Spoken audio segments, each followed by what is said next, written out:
Hello बच्चों, स्वागत है आप सभी का इटर्नल क्लासेस बी इनफाइनाइट पर। मेरा नाम है अंकित पांडे और बच्चों आज के हम लोग क्लास में करने वाले हैं बेसिक प्रोपोर्शनैलिटी थ्योरम। ठीक है, जिसे आप प्यार से थेल्स थ्योरम भी कहते हैं। क्लास 10th का एक बहुत ही इंपॉर्टेंट टॉपिक है, कई बार एग्जाम में आया हुआ है, कई बार स्टेटमेंट लिख के पूछ लेता है इसका प्रूफ क्या होता है। तो आज के इस वीडियो में हम लोग सीखेंगे कि बेसिक प्रोपोर्शनैलिटी थ्योरम यानी कि थेल्स थ्योरम होता क्या है, इसकी प्रूविंग कैसे की जाती है, और फिर इसी के थ्योरम के बेसिस पर हम लोग एक्सरसाइज 6.2 के क्वेश्चन सॉल्व करेंगे। आज हम लोग बेसिक प्रोपोर्शनैलिटी थ्योरम को पढ़ने वाले हैं। अगली क्लास में हम लोग इसका कन्वर्स जो है उसको पढ़ेंगे, है ना, कन्वर्स ऑफ थेल्स थ्योरम, उसको भी प्रूव करना है हमको। तो आज की वीडियो में चलिए शुरुआत करते हैं और देखते हैं कि बेसिक प्रोपोर्शनैलिटी थ्योरम यानी कि थेल्स थ्योरम होता क्या है और इसकी प्रूविंग कैसे की जाती है। तो ये आपका स्टेटमेंट लिखा हुआ है, आपकी बुक में भी आपको दिख जाएगा ये। ठीक है, अगर आप एनसीईआरटी लेके बैठे हुए तो एनसीईआरटी में भी, या कोई भी आर.डी. शर्मा या आर.एस. अग्रवाल कोई भी किताब लेके बैठे हो, उन सारी किताबों में आपको ये स्टेटमेंट देखने को मिल जाएगा। स्टेटमेंट क्या कह रहा है, ये बेसिक प्रोपोर्शनैलिटी थ्योरम, जब भी आपसे पूछे कि बेसिक प्रोपोर्शनैलिटी थ्योरम को स्टेट कीजिए या फिर उसका स्टेटमेंट लिखिए, यही स्टेटमेंट आपको लिखना है, यही है थेल्स थ्योरम जो भी है। ठीक है, और इसी को आपको प्रूफ भी करना है। समझ गए? चलिए देखते हैं कैसे करना है। स्टेटमेंट है, if a line is drawn parallel to the one side of a triangle to intersect the other two side in distinct points, the other two sides are divided in the same ratio. ठीक है, जरा समझते हैं ये क्या कह रहा है। स्टेटमेंट तो आप जैसा है वैसा याद कर लीजिएगा। ठीक है, क्या कह रहा है ये देखते हैं। ये कह रहा है कि देखो मेरे पास एक ट्राइंगल है, ठीक है, अब इस ट्राइंगल के किन्हीं दो साइड को, यहां पे क्या है ए बी और ए सी लिया है हमने, किन्हीं दो साइड को काटती हुई एक लाइन खींचनी है आपको, जो ए बी और इसकी दो साइड को किसी पॉइंट पर काट रही है। मान लो डी, ये यहाँ पे डी को काट रही है और ई पे यहाँ पे काट रही है। ठीक है, ए सी को किसी दो पॉइंट पर काटती हुई, दोनों लाइंस को काटती हुई निकल जाती है, और ये लाइन जो काटती हुई जा रही है, ये लाइन तीसरी लाइन के पैरेलल होनी चाहिए। ठीक है, तो होगा ये कि ये जो लाइन जा रही है, ये लाइन इन दोनों साइड्स को जिनको ये काट रही है सेम रेशियो में डिवाइड कर देगी।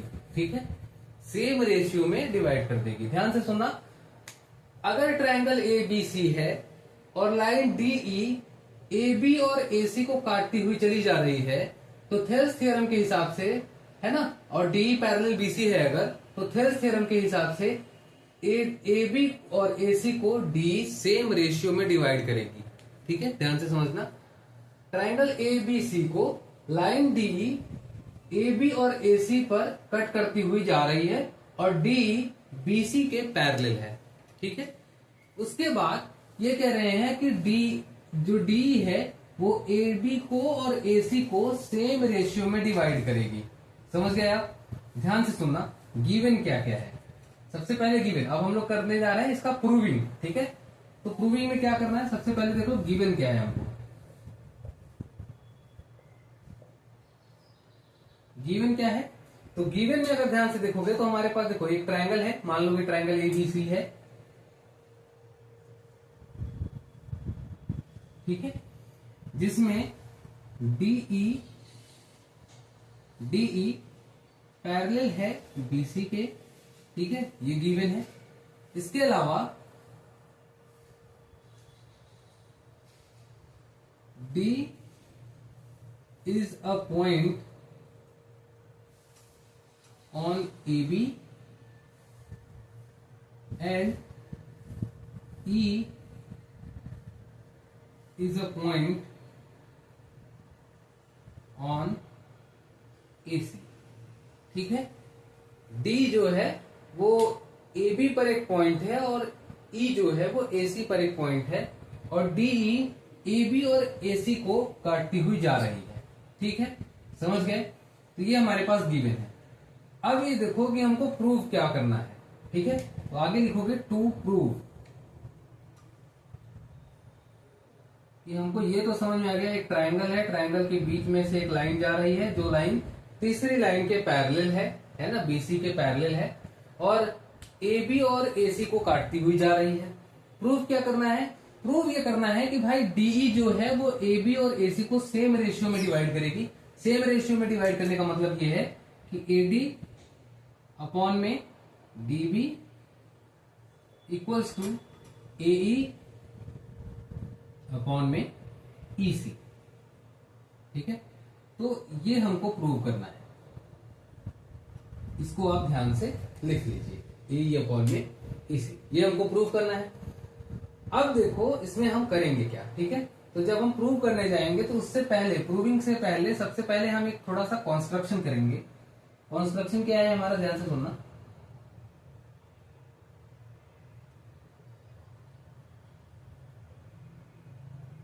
कॉन्स्ट्रक्शन में क्या करना है, ध्यान से सुनो।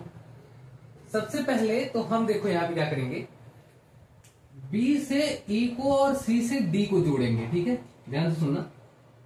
बी से हमने जोड़ दिया ई को और सी को जोड़ दिया डी से। ठीक है, ये बीई और सी डी को जोड़ दिया। इसके अलावा एक और करेंगे, डी से एक परपेंडिकुलर गिराएंगे इसके ऊपर।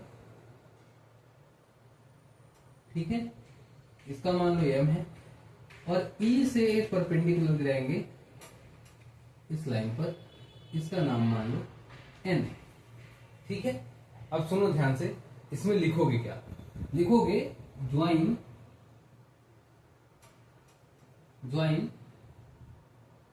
Be and C D. ठीक है, ये पहला कंस्ट्रक्शन हो गया। दूसरा draw E N perpendicular to A B. Draw E N perpendicular to A B and इसके अलावा D M perpendicular to A C. D M perpendicular to A C, ये समझ में आया बच्चों। बी को ई से जोड़ना है, सी को डी से जोड़ना है, डीएम एक परपेंडिकुलर खींचना है, 90 डिग्री का एक लाइन खींचना है, एल्टीट्यूड बनाना है एसी पर। ठीक है, और ई एन खींचना है हमको ए बी पर। समझ गए, इस पूरी लाइन के लिए ये परपेंडिकुलर है, इस पूरी लाइन के लिए ये परपेंडिकुलर है। समझना, डीएम यहां तक हो गया, समझ गए इतना। अब कुछ नहीं करना है, अब इसके आगे हमको केवल प्रूविंग करनी है। एक बार इसको स्क्रीनशॉट ले लो और अच्छे से रख लो। ठीक है, नोट कर लेना बाद में। समझ गए, अब जरा देखो ध्यान से, मैं कह रहा हूं। चले आगे चले, इसको मिटा दूं, इसकी स्टेटमेंट की जरूरत नहीं है मुझे। अब थोड़ा सा लिख लेना बाद में, है ना, याद कर लेना बस। जो स्टेटमेंट था मैंने पढ़ दिया है। समझ गए, चलो अब मुझे केवल इसकी प्रूविंग करनी है कि इसको प्रूव कैसे करेंगे। ठीक है बच्चों, फिगर अपने पास ऐसे ही रहने दो जैसे रखा हुआ है। गिवन आपको एक ट्राइंगल है जिसमें डी और ई दो पॉइंट है, ए बी और ए सी पर। डी और ई को जोड़ने वाली जो लाइन है वो बीसी के पैरेलल है, और हमको प्रूव करना है कि ये डीई ए बी और ए सी को सेम रेशियो में डिवाइड करेगी। चलिए प्रूव करें। तो अब ध्यान से सुनना, मैं क्या बोल रहा हूं तुमको 4 ट्राइंगल लेने हैं बेटा, ध्यान से सुनो। एक ट्राइंगल देखो तुम्हारे पास ए डी ई है ना, ठीक है।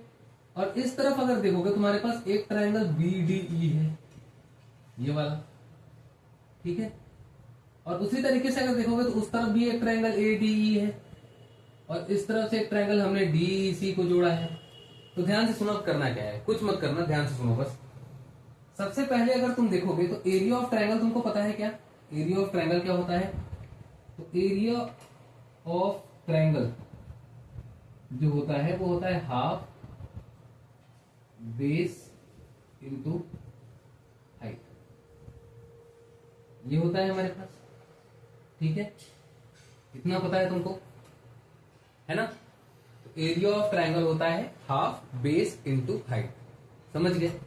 अब देखो मेरे पास अगर मैं तुमसे पूछूं कि बताइए, एक बात बताओ, एरिया ऑफ ट्राइंगल, ठीक है, ध्यान से सुना, area of triangle A D E, A D E का एरिया बताओ। तो लिखोगे तुम हाफ, है ना, बेस देखो जरा, इस ADE को जरा देखो, ADE, तो ये बेस है AD, और हाइट देखो EN। इस तरफ से अगर मैं देखूं तो, इस तरफ से अगर कोई देखेगा तो उसको बेस दिखेगा AD और हाइट दिखेगी EN। तो तुम ऐसे लिख सकते हो AD इंटू EN, लिख सकते हो। समझ आया? इसको मान लो तुम इक्वेशन नंबर फर्स्ट। ठीक है। सेम तरीके से अगर मैं तुमसे पूछूं कि बेटा ये बताओ एरिया ऑफ ट्रायंगल, दो ट्रायंगल ही नहीं, देखो इस तरफ लेना है BDE, BDE, ठीक है। अब इसका क्या होगा जरा देखो, BDE अगर तुम ध्यान से देखोगे तो AD को ही तो आगे बढ़ाया है, यानी इस AD से, और देखो यहां जोड़ा भी तुमको, यहां पे देखोगे तो ADE, E पे ही जोड़ा है, BDE को भी, है ना। इस वाले ट्रायंगल को भी अगर ध्यान से देखो, अगर मैं अलग से बना दूं इस ट्रायंगल को तो ये कुछ ऐसे बनेगा। ये देखो, ये बीच में पॉइंट है D। अब मुझे एक बात बताओ बच्चे, अगर इसकी हाइट यहां से EN है तो भाई EN तो इसका भी हाइट है ना, EN तो इसकी भी हाइट है, इस बड़े वाले ट्रायंगल की भी, यानी EN इसकी भी हाइट है, छोटे वाले ट्रायंगल की भी। तो अगर मैं तुमसे कभी भी पूछूं ट्रायंगल में एक ट्रायंगल बड़ा हो, उसके किसी दिन भी पार्ट कर लो, हाइट तो बेटा सेम ही रहेगी। ठीक है। यहां से अगर तुम कहोगे कि BDE की हाइट बताओ, तो हाफ, बेस तो मेरा BD है क्योंकि इतना ही लेना है, लेकिन हाइट तो चाहे ये बड़े वाले ट्रायंगल का लो, चाहे कितना भी पार्ट कर लो इसके, कहीं से भी हाइट तो यही परपेंडिकुलर ही होगी ना, इस बड़े वाले ट्रायंगल के अंदर जितना भी हो हाइट तो ये रहेगी। तो हाइट अब भी इसकी जो रहेगी वो EN ही रहेगी। समझ गए? इसको मान लो इक्वेशन नंबर सेकेंड। समझ गए बच्चों? ये हो गया इक्वेशन नंबर सेकेंड। ऐसे ही एक चीज मैं तुमको इधर बता देता हूं, ठीक है। ये दोनों को रखो, अभी इधर आ जाओ, जरा 2 मिनट के लिए रुकना, इधर देखो। अगर मैं इस तरफ से देख रहा था तो मैंने निकाला ADE का एरिया और BDE का एरिया। अब एक काम करो, जरा उस साइड से देखो, पीछे से, इधर से, ठीक है। इधर से देखोगे तो एरिया ऑफ ADE क्या निकलेगा?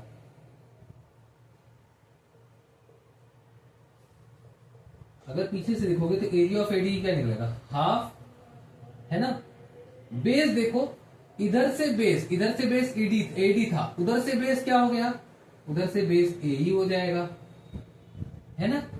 इनटू हाइट देखो, इधर से तो EN थी, उधर से DM हो जाएगी, है ना। तो हाफ बेस इंटू हाइट, इसको मान लो इक्वेशन नंबर थर्ड। मान लिया तुमने। इसके अलावा अब देखो एरिया ऑफ, इधर वाले ट्रायंगल हो गए, अब उधर वाला ट्रायंगल लो, इधर वाला BDE हो गया, तो उधर वाला क्या होगा? उधर वाला होगा B, इधर से BDE हो गया, उधर से CED ले लो, ठीक है। इस वाले को ले लो, BDE लिया, इधर से ले लो CED, तो area of triangle CED half, है ना। बेस अब इसका CEC है, और हाइट देखो जरा, अगर मैंने कहा था इधर से जब BDE हमने लिया था तब भी कहा था कि हाइट तो सेम रहेगा क्योंकि इस बड़े वाले ट्रायंगल का छोटा सा पार्ट है। फिर इस तरफ से भी देखोगे तो इस बड़े वाले ट्रायंगल का अब DEC छोटा पार्ट है, हाइट तो सेम रहेगा, तो हाइट अब भी इसकी क्या हो जाएगी? DM ही रहेगी। तो ये हो गया इक्वेशन नंबर 4। 4 एरिया, ठीक है, ध्यान से सुन लो, 4 एरिया तुमको निकालने हैं। ADE का एक तरफ एक बार इस तरफ से तुमको देखना है ट्रायंगल को, एक बार उस तरफ से देखना है। इस तरफ से देखोगे तो एरिया ऑफ ट्रायंगल ADE कुछ ऐसा आएगा, है ना, हाइट EN। अब देखो ये बड़ा वाला ट्रायंगल लो चाहे इस छोटे वाले ट्रायंगल को लो, अगर ये सेम बेस है ना, और सेम हाइट पे है, तो सबका एरिया और हाइट वही रहेगी, ठीक है, हाइट वही रहेगी EN, है ना। उसी तरीके से उसमें भी देखो हाइट DM ही रहेगी, चाहे ऊपर वाला ट्रायंगल लो चाहे नीचे वाला ट्रायंगल लो। अगर सेम पॉइंट पे मिल रहे हैं, बेस भी सेम जगह पे है, तो हाइट भी सेम ही रहेगी। समझ गए? अब देखो मेरे पास 4 इक्वेशन बने हैं, ये 2 बने हैं, ये 2 बने हैं। जरा एक चीज बताओ, अगर मैं यहां से रेशियो निकाल लूं, है ना, अगर मैं इसको रेशियो निकाल लूं और इसको रेशियो निकाल लूं, तो जरा एक बात बताओ, देखो ऐसे आएगा area of triangle ADE upon area of triangle BDE, है ना, इक्वल क्या आएगा? जरा देखो, इसको देखो, ये हो जाएगा half ED into EN upon में हाफ BD इंटू EN। यहां से बच्चे अगर तुम ध्यान से देखोगे एक चीज, तो हाफ से हाफ कैंसिल, EN से EN कैंसिल हो जाएगा, बचेगा क्या AD अपॉन में BD। Area of triangle ADE upon area of triangle BDE equals to AD upon में BD। ठीक है, ये आ गया मेरा, समझ गए।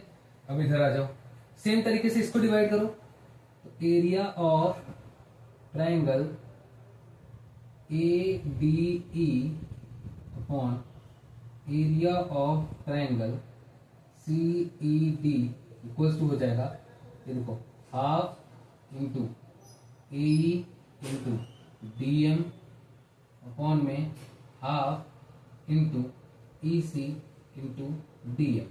ठीक है, हाइट तो सेम रहेगी ना, जैसे इसमें बताया वैसे उसको अज्यूम कर लो। उसको अज्यूम करोगे तो देखो ऐसा कुछ बनेगा, ध्यान से सुनना, इतना हार्ड है नहीं, थोड़ा सा समझने में टाइम लगेगा। तो ये है A, ये है मेरा D, ये है मेरा C, इधर था कहीं E, है ना, इसको तुमने जोड़ा है और तुमको DEC का निकालना है। लेकिन बच्चे ये देखो, ये हाइट तो एक ही है ना, हाइट चाहे इसका निकालो चाहे इसका निकालो, परपेंडिकुलर को तो हाइट मानते हैं। तो इस बेस को तो इसी लाइन को तो आगे बढ़ाया है और इसी लाइन से इसी पॉइंट पे छुआ है, तो हाइट तो इतनी ही होगी, जाना इतनी ही दूर है, बेस भी मेरा सेम है, तो हाइट तो सेम ही रहेगी। तो जो हाइट वहां थी DM और यहाँ पे जो हाइट थी EN, ये इसके लिए सेम रहेगा और ये इसके लिए सेम रहेगा, समझ आया।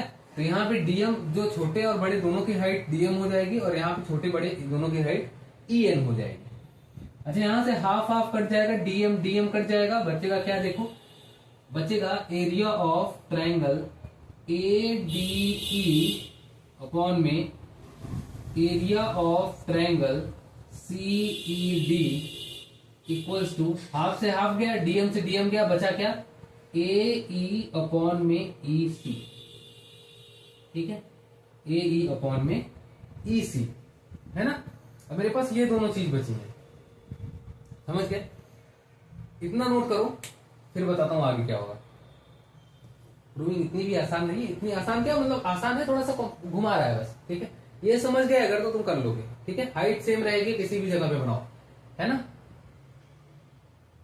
ओके, चलो स्क्रीनशॉट ले लो, इतना लिख लो। ठीक है, अब मेरे पास ये दोनों चीजें बची हैं। अब जरा ध्यान से सुनना मैं क्या बोल रहा हूं। अगर मैं तुमसे कहूं कि तुमने क्लास 9 पढ़ा है, तो तुम्हारा जवाब क्या होगा? अच्छे से पढ़ा है या नहीं पढ़ा है? नहीं पढ़ा है ना, तो अब ध्यान से सुनो। अगर तुमने नहीं पढ़ा है तो क्लास 9 में हमने एक चीज पढ़ी थी कि भैया अगर दो पैरेलल लाइंस के बीच में और सेम बेस के साथ अगर दो ट्राइंगल बन जाए तो उन दोनों ट्राइंगल का एरिया सेम होता है। ठीक है, क्या पढ़ा था, ध्यान से सुनो। Triangles between the same base, है ना, and between the same parallel lines are equal in area, are equal in area। इसका मतलब क्या होगा, ध्यान से सुनो, मैं समझाता हूं। ठीक है, इसका मतलब क्या होगा, ध्यान से सुनो। ये कह रहा है कि मान लो ये दो पैरेलल लाइंस हैं, ठीक है। अब इन पैरेलल लाइंस के पास से अगर मैं इन दोनों पैरेलल लाइंस के बीच में सेम बेस के साथ, मान लो ये बेस है, ठीक है, ये मान लो इसका बेस है। अब इस सेम बेस के साथ अगर मैं दो ट्रायंगल बना दूं, जैसे मान लो ये मैंने यहां से एक बना दिया और ये मेरा एक ट्रायंगल होगा। इसी बेस के साथ एक दूसरा ट्रायंगल मैंने इधर बना दिया, ठीक है। तो जो ये वाला ट्रायंगल होगा, ठीक है, जो ये वाला ट्रायंगल होगा, है ना, और जो ये वाला ट्रायंगल होगा,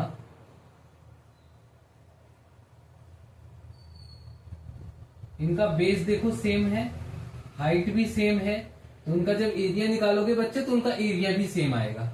समझ रहे हो? अब यहां पे ढूंढो कि यहां ऐसा क्या है।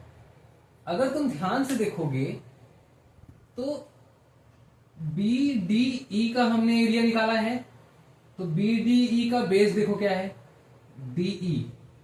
ठीक है, बी डी ई का बेस देखो डी, और ये दोनों लाइन हमने कहा था कि डी और बीसी पैरेलल है, शुरू में ही कहा था।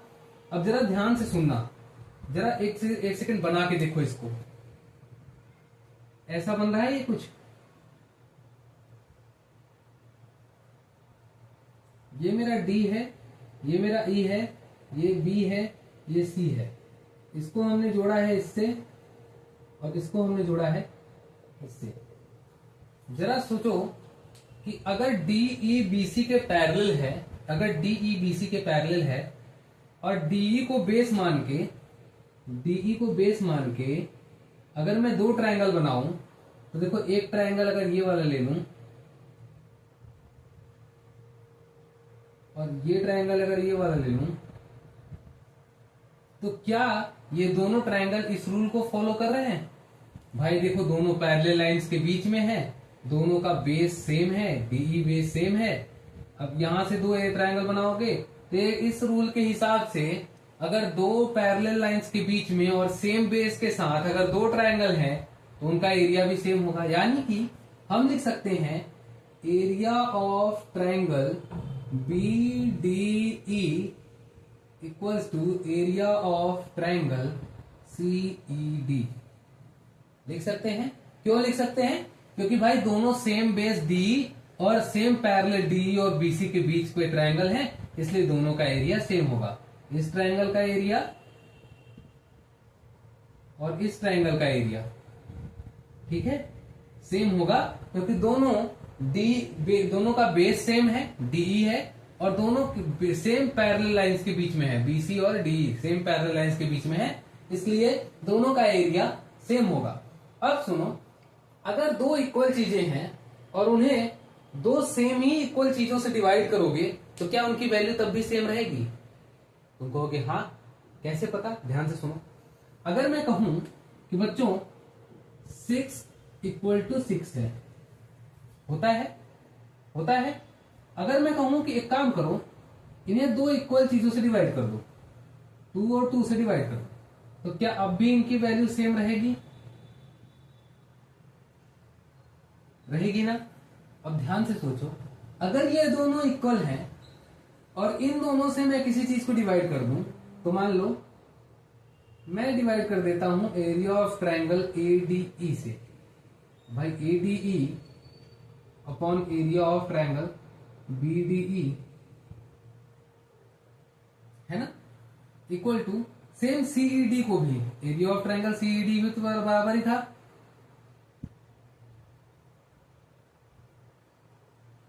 इसको भी मैं सेम चीज से डिवाइड करता हूं, ठीक है, सेम ही वैल्यू से, कोई फर्क नहीं पड़ेगा, जैसे यहां नहीं पड़ा, है ना, 2 और 2 इक्वल थे, ऊपर मैंने 6 लिख दिया तो कोई फर्क पड़ा क्या? 3 तब भी आंसर आया। ऐसे ही अगर ये दोनों इक्वल है, इनको भी सेम इक्वल चीज से डिवाइड करोगे तो कोई फर्क पड़ेगा क्या? नहीं पड़ेगा। और अभी हमने देखा था कि भाई एरिया ऑफ एडीई किसके बराबर है? एडी अपॉन बीडी के बराबर, और area of ADE upon CED किसके बराबर है? एई अपॉन ईसी के बराबर, है ना। यही तो प्रूफ करना था बच्चों, यहां लिख लेना हेंस प्रूफ। समझ गए? समझ आया? ये है अपना थेल्स थ्योरम। कहां याद रखना है, ध्यान से सुन लेना। पहले तुम एडीई का एरिया निकालोगे और इस छोटे वाले ट्रायंगल बीडीई का एरिया निकालोगे, फिर उसी तरीके से दूसरी साइड चले जाओगे, एडीई का एरिया निकालोगे और डीईसी का एरिया निकालोगे। एरिया निकालने के लिए याद रखना, जो हाइट इस छोटे वाले ट्रायंगल की होगी वही हाइट इस तरफ बीडीई की होगी। ऐसे उस साइड से देखने पर जो हाइट इस वाले ट्रायंगल एडीई की होगी उसी वही हाइट DEC की होगी। ठीक है, हाफ बेस इंटू हाइट निकाल के दोनों का एरिया निकाल लेना। ठीक है, दोनों का एरिया निकालने के बाद दोनों को अपॉन में करोगे तो AD अपॉन BD और AE अपॉन EC बचेगा, क्योंकि हाफ से हाफ कट जाएगा, हाइट से हाइट कट जाएगी दोनों की। समझ गए? उसके बाद तुमको ये रूल लिखना है, triangles between the same base and between the same parallel lines are equal in area. ठीक है, ये हमने क्लास 9th में पढ़ा है। तो दोनों इक्वल एरिया को हमने, ये इक्वल एरिया के होंगे क्योंकि बेस सेम है, अभी हमने बताया DE, और दोनों parallel line same parallel lines के बीच में है। अब मैंने कहा कि इक्वल चीज को इक्वल चीज से डिवाइड करोगे तो चीजें फिर से इक्वल रहेंगी, हमने इक्वल यूक्लिड के बारे में पढ़ा है। ठीक है, तो इक्वल चीज को इक्वल से डिवाइड किया तो आंसर इक्वल आया, तो AD upon BD equals to AE upon EC। Simple है, कोई फर्क, कोई दिक्कत नहीं है, एक दो बार देखोगे समझ में आ जाएगा बहुत अच्छे से, और मुझे लगता है कि पहली बार में भी समझ में आया होगा कुछ। ठीक है, तो जो समझ में आया बच्चों कर लेना, कोई डाउट हो तो मुझे फिर से बताना। अगली वीडियो में हम लोग कन्वर्स ऑफ थेल्स थ्योरम के बारे में पढ़ेंगे, इसको अच्छे से स्क्रीनशॉट ले लेना है ना, जो भी चीजें हो उनको सॉल्व करके अच्छे से करना। ठीक है, समझ गए? ऐसे ही आपको बेसिक प्रोपोर्शनैलिटी थ्योरम यानी कि थेल्स थ्योरम की प्रूविंग करनी है। समझ गए? थेल्स थ्योरम कहाँ का है एक बार फिर से मैं बता देता हूँ। ट्राइंगल ABC, अगर कोई भी ट्राइंगल है मेरे पास, तीसरी साइड के पैरेलल कोई लाइन और बाकी दो लाइंस को काटती हुई अगर जा रही है, तो वो तीसरी जो लाइन काटती हुई जा रही है वो बाकी दोनों साइड्स को सेम रेशियो में डिवाइड करेगी। यानी कि यहाँ पे DE AB और AC को काटती हुई जा रही थी, तो DE ने AD upon DB equals to AE upon EC same ratio में AB और AC को डिवाइड किया है। समझ गए? तो ये मेरा बेसिक प्रोपोर्शनैलिटी थ्योरम यानी कि थेल्स थ्योरम था। उम्मीद है आपको अच्छे से समझ में आया होगा।